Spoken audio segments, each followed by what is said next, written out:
कहानी की शुरुआत होती है फेरीलैंड से, एक ऐसी जादुई दुनिया जहां हर तरफ रोशनी, रंग और खुशबू बसी हुई है। यहाँ सारी फेरी मिलकर अपना अपना काम कर रही होती है। दरअसल हर फेरी के पास एक अलग तरह की ताकत होती है। कोई पानी को काबू में रखती है तो कोई रोशनी को संभालती है और कोई हवा के साथ खेलती है। इन सभी ताकतों की मदद से फेरीलैंड न सिर्फ खूबसूरत बना रहता है बल्कि बाहरी खतरों से भी सुरक्षित रहता है। इसी फेरीलैंड में हम एक अलग सी फेरी को देखते हैं जिसका नाम है जरीना। जरीना के पास बाकी फेरी की तरह कोई खास एलिमेंटल पावर नहीं होती, लेकिन वह है एक डस्ट कीपर फेरी। दरअसल डस्ट एक जादुई पार्टिकल होता है जिसकी बदौलत फेरीलैंड चमकता रहता है और सभी फेरी उसी डस्ट की मदद से उड़ पाती हैं। जरीना रास्ते में दूसरी फेरी से मिलती हुई आगे बढ़ ही रही होती है, तभी डस्ट वर्कशॉप की घंटी जोर जोर से बज उठती है। यह वही जगह होती है जहां मैजिकल डस्ट को छोटी छोटी पत्तियों में पैक करके फेरीलैंड के अलग अलग हिस्सों में भेजा जाता है। घंटी की आवाज सुनते ही जरीना जल्दी से वर्कशॉप पहुंच जाती है और दूसरी डस्ट कीपर फेरी के साथ मिलकर डस्ट पैक करने लगती है। उसी दौरान मजाक मजाक में जरीना कुछ डस्ट पार्टिकल अपने बालों में लगा लेती है। अचानक उसके बाल हवा में लहराने लगते हैं। जरीना खुशी से खिल उठती है, लेकिन बाकी डस्ट कीपर फेरी उसे अजीब नजरों से देखने लगती है, क्योंकि फेरी लैंड में हर फेरी पहले से बनाए गए सख्त रूल्स के मुताबिक चलती है और रूल तोड़ना यहाँ बिल्कुल भी बर्दाश्त नहीं किया जाता। मगर जरीना वो बाकी फेरी जैसी नहीं थी। वह बेहद क्यूरियस थी। नई चीजें जानने और समझने की चाह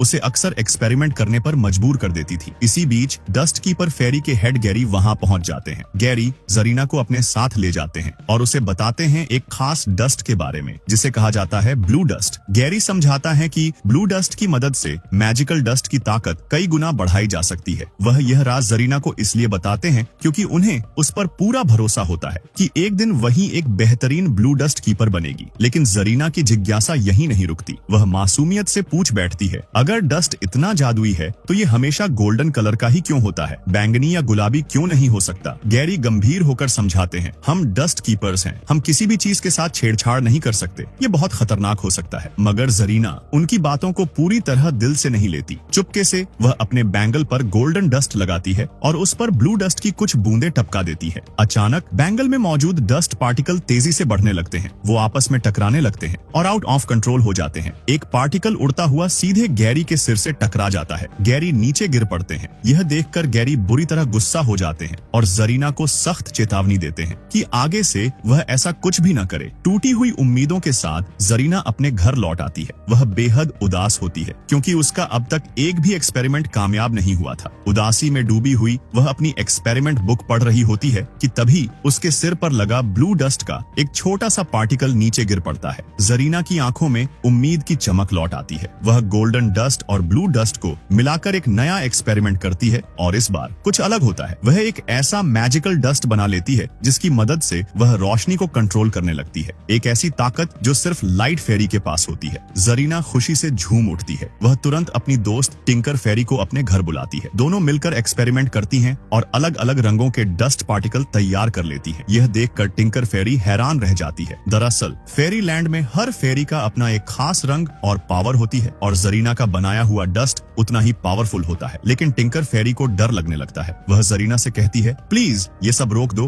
ये बहुत खतरनाक हो सकता है। मगर जरीना इस बार भी उसकी बात नहीं सुनती और तभी एक बड़ी गलती हो जाती है। जरीना के हाथ से मैजिकल डस्ट फिसलकर एक छोटे से पौधे पर गिर जाता है। डस्ट का असर तुरंत दिखता है। देखते ही देखते वह पौधा तेजी से बढ़ने लगता है, इतना बड़ा कि जरीना का घर और पूरा डस्ट वर्कशॉप उसकी चपेट में आ जाता है और सब कुछ तबाह हो जाता है। गैरी यह सब देखकर आग बबूला हो जाते हैं। इसी बीच वहाँ बाकी फेरी के साथ क्वीन फेरी क्लैरियन भी पहुंच जाती है। गुस्से में भरे गैरी जरीना की तरफ इशारा करते हुए कहते हैं कि यह फेरी लैंड के लिए एक खतरा बन चुकी है और फिर वह जरीना को हमेशा के लिए फेरी लैंड छोड़ने का हुक्म दे देते हैं। यह सुनकर जरीना का दिल टूट जाता है। खामोशी के साथ आंखों में नमी लिए वह अपना थोड़ा सा सामान उठाती है और बिना कुछ कहे फेरी लैंड को छोड़कर चली जाती है। एक साल बाद फेरी लैंड में एक भव्य वार्षिक उत्सव का आयोजन किया गया होता है। इस खास मौके को देखने के लिए विंटर फेरी भी वहाँ पहुंची होती है। पूरा स्टेडियम फेरी से भरा हुआ होता है। हर तरफ रोशनी, हंसी और उत्साह का माहौल था। टिंकर बेल अपनी फ्रेंड्स के साथ भीड़ को देख रही होती है क्योंकि आज वह भी अपने दोस्तों के साथ परफॉर्म करने वाली होती है। कार्यक्रम शुरू होता है। सबसे पहले विंटर फेरी की शानदार परफॉर्मेंस होती है और पूरा स्टेडियम तालियों से गूंज उठता है। इसी दौरान हम एक विंटर फेरी को देखते हैं जिसका नाम है ब्लैंक। वह अपने दोस्त बोबल के साथ शो देखने आया होता है, लेकिन जैसे ही परफॉर्मेंस शुरू होती है ब्लैंक वॉशरूम वॉशरूम की तरफ चला जाता है। स्टेडियम में हर कोई खुशी से परफॉर्मेंस देख ही रहा होता है कि तभी अचानक जरीना वहां पहुंच जाती है। अपने मैजिक की मदद से वह पूरे स्टेडियम के चारों ओर जायंट गुलाबी फूल उगा देती है और उन फूलों से गुलाबी रंग का डस्ट शो देखने आए सभी फेरी के ऊपर बरसने लगता है। यह नजारा देखकर सभी फेरी खुश हो जाती है, यहाँ तक कि किंग और क्वीन फेरी भी। लेकिन रोसेटा को कुछ गड़बड़ महसूस होती है। वह अपनी फ्रेंड्स के साथ एक बड़े से बॉक्स के अंदर छिप जाती है। कुछ ही पलों में गुलाबी डस्ट का असर दिखने लगता है। एक एक करके सारी फेरी गहरी नींद में चली जाती है। इसी मौके का फायदा उठाकर जरीना डस्ट वर्कशॉप में जाती है और वहां से ब्लू डस्ट चुरा लेती है। जब ब्लैंक वॉशरूम से वापस आता है तो सामने का नजारा देखकर वह पूरी तरह से सन्न रह जाता है। हर तरफ फेरी गहरी नींद में पड़ी होती है। तभी उसे टिंकर बेल और उसकी फ्रेंड्स की चिल्लाने की आवाज सुनाई देती है, जो अभी भी उसी बड़े बॉक्स के अंदर फंसी होती है। ब्लैंक सभी को बॉक्स से बाहर निकालता है। बाहर का हाल देखकर सब हैरान रह जाते हैं। तभी उन्हें समझ आ जाता है यह सब जरूर जरीना का काम है। वे सब डस्ट वर्कशॉप की तरफ दौड़ते हैं, लेकिन वहां पहुंचकर पता चलता है कि जरीना ब्लू डस्ट लेकर पहले ही जा चुकी है। यह देखकर इरिडेसा पूरी तरह डर जाती है। वह बताती है अगर ब्लू डस्ट नहीं होगा तो गोल्डन डस्ट भी नहीं बन पाएगा और गोल्डन डस्ट के बिना कोई भी फेरी उड़ नहीं पाएगी। इरिडेसा को कांपता देखकर बाकी फेरी उसे संभालती है। तभी ब्लैंक बताता है कि उसने जरीना को नदी की तरफ जाते हुए देखा था। यह सुनते ही टिंकरबेल फैसला करती है। वह ब्लैंक को सोई हुई फेरी की देखभाल की जिम्मेदारी देकर खुद अपनी फ्रेंड्स के साथ जरीना को पकड़ने निकल पड़ती है। कुछ दूर जाने पर उन्हें जरीना दिखाई देती है, लेकिन उसकी स्पीड बेहद तेज होती है। वे चाहकर भी उसे पकड़ नहीं पाते और तभी जरीना पायरेट्स के साथ एक छोटी सी बोट में बैठकर उनकी विशाल शिप की तरफ बढ़ जाती है। यह देखकर टिंकरबेल को लगता है कि जरीना को पायरेट्स ने बंदी बना लिया है। उसी मजबूरी में उसने ब्लू डस्ट चुराया होगा। यह सोचकर टिंकरबेल और उसकी फ्रेंड्स जरीना को बचाने के लिए खुद भी छोटी बोट में चढ़ जाती है। लेकिन शिप पर पहुंचते ही एक चौंकाने वाला सच सामने आता है। पायरेट्स ने जरीना को किडनैप नहीं किया है, बल्कि जरीना खुद सभी पायरेट्स की कैप्टन होती है। यह देखकर सारी फेरी टूट जाती है। दुख और गुस्से में वे पायरेट्स और जरीना पर हमला कर देती हैं और किसी तरह जरीना के हाथ से ब्लू डस्ट छीन लेती हैं। मुश्किल से जान बचाकर वे वहां से भागने लगती हैं, लेकिन तभी जरीना उनके सामने आ जाती है। वह ब्लू डस्ट वापस मांगती है। जब टिंकरबेल डस्ट लौटाने से मना कर देती है तो जरीना एक जोरदार मैजिकल डस्ट उन सभी पर स्प्रेड कर देती है। असर इतना तेज होता है कि सारी फेरी नीचे गिर पड़ती है और जरीना ब्लू डस्ट लेकर वहां से गायब हो जाती है। अगले सीन में हमें एक चौंकाने वाला सच देखने को मिलता है। जरीना के मैजिकल डस्ट स्प्रेड करने की वजह से सभी फेरी की पावर आपस में एक्सचेंज हो चुकी होती है। अब कोई फेरी अपनी असली ताकत के साथ नहीं है। इसी वजह से सभी को भारी मुश्किलों का सामना करना पड़ता है, क्योंकि अचानक मिली नई पावर किसी के भी कंट्रोल में नहीं होती। इस बार टिंकरबेल को वाटर कंट्रोल करने की ताकत मिल जाती है। वह पूरी कोशिश करती है कि सामने बहते जोरदार वाटरफॉल को रोके रख सके और बाकी फेरी को वहां से सुरक्षित बाहर निकलने के लिए कहती है। लेकिन जैसे ही सिल्वर मिस्ट वाटरफॉल से बाहर निकलती है, टिंकरबेल का कंट्रोल टूट जाता है। तेज बहाव के साथ टिंकरबेल और बाकी फेरी वाटरफॉल के नीचे सीधे समुद्र के किनारे जा गिरती हैं। यहीं पर रोसेटा की नजर एक क्रोकोडाइल एग पर पड़ती है। अगले ही पल उस अंडे से एक छोटा सा क्रोकोडाइल बेबी बाहर निकल आता है। सबसे पहले वह रोसेटा को देखता है और उसे ही अपनी मां समझ लेता है। अब सिल्वर मिस्ट अपनी मिली हुई फास्ट फ्लाइंग पावर का इस्तेमाल करती है। वह आसमान में उड़कर देखती है कि पायरेट्स की शिप ज्यादा दूर नहीं है, क्योंकि पानी में भीगने की वजह से सिल्वर मिस्ट के अलावा कोई भी फेरी उड़ नहीं सकती। इसलिए वह बाकी फेरी को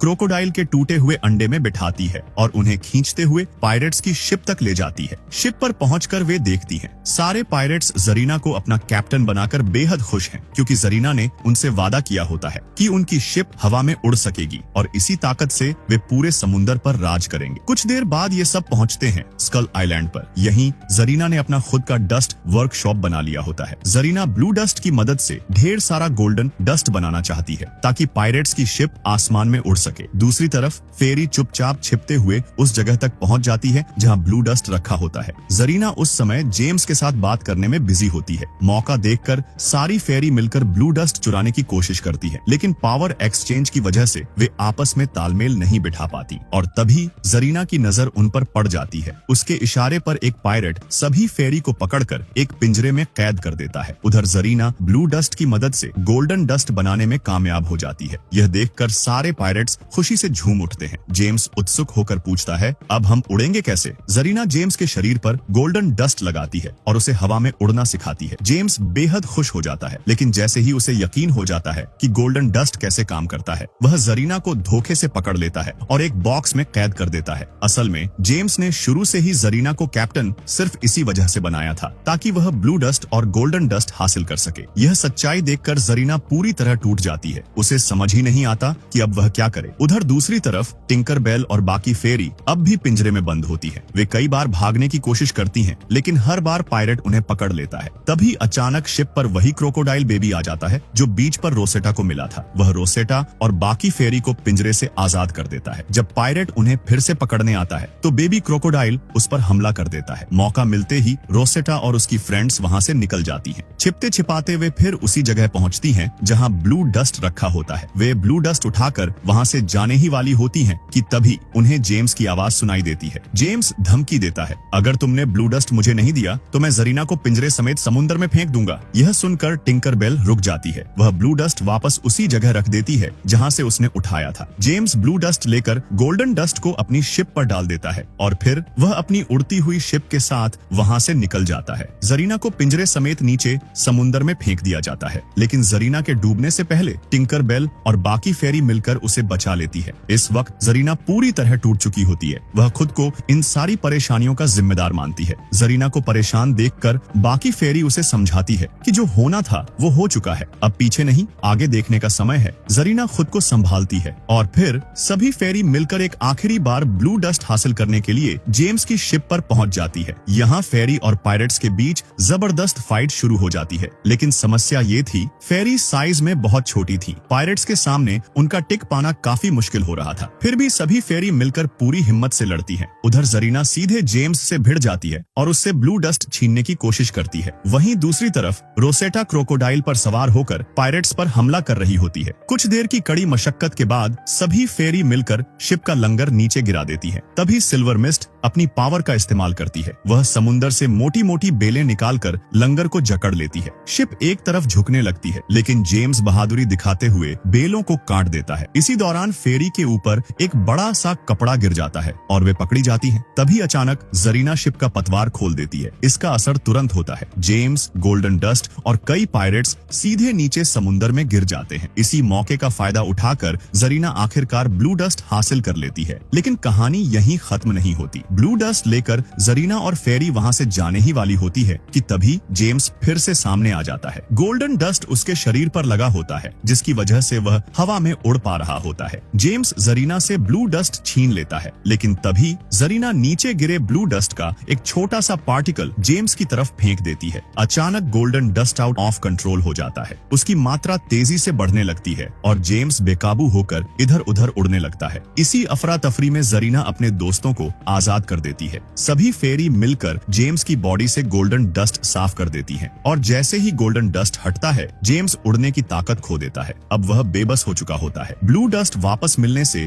जरीना और सारी फेरी खुशी से भर जाती है। वे जेम्स और बाकी पायरेट्स को समुद्र में छोड़ देती हैं और उनकी शिप लेकर वहां से निकल जाती है। अगले सीन में हम फिर से फेरी लैंड को देखते हैं। यहाँ अभी भी सारी फेरी गहरी नींद में होती है। जरीना गोल्डन डस्ट की मदद से सभी को नींद से जगा देती है। जैसे ही गैरी जरीना को दोबारा फेरी लैंड में देखते हैं, उनकी आंखों में खुशी झलक उठती है। जरीना ब्लू डस्ट फेरी क्वीन क्लैरियन को सौंप देती है। बाकी फेरी क्वीन को बताती है कि जरीना अपने मैजिक की मदद से एक शानदार शो परफॉर्म कर सकती है। क्वीन जरीना को परफॉर्म करने का मौका देती है और फिर जरीना बाकी फेरी के साथ मिलकर एक बेहद खूबसूरत और यादगार शो परफॉर्म करती है। पूरा फेरी लैंड तालियों और मुस्कान से गूंज उठता है। सभी फेरी खुश होती हैं। अगर आपको ये कहानी दिल से अच्छी लगी हो तो इस वीडियो को लाइक करना मत भूलना और ऐसी ही जादुई इमोशनल कहानियों के लिए चैनल को सब्सक्राइब जरूर करना, क्योंकि हर कहानी एक नई उड़ान देती है और अगली उड़ान बहुत खास होने वाली।